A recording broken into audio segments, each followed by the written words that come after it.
Well, I'm a nonfiction writer. I don't think I ever decided to become a writer. It was more that certain stories called to me and I wanted to write about them. And I also find that writing is how I think. If I really want to understand a subject, I need to write about it. Just talking about it or thinking about it doesn't do it for me, because certain gaps or inconsistencies don't show up in those methods.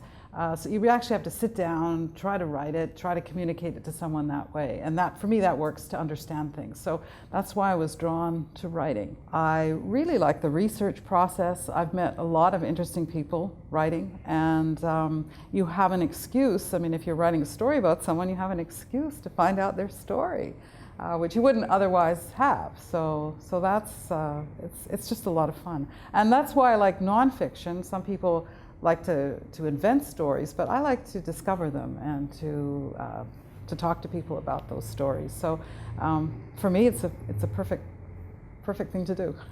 It'll be interesting. I mean, it's always interesting. Whatever students come, they're always interesting, and I've learned a lot from my students about all kinds of things, all kinds of different family situations. It's just really interesting, and because they have to, it's not a superficial communication, it's actually fairly deep, because they're trying to write, they're trying to communicate, so they're telling you something that's really important to them. And so there's a kind of unique flavor to this communication, so that'll be really fun.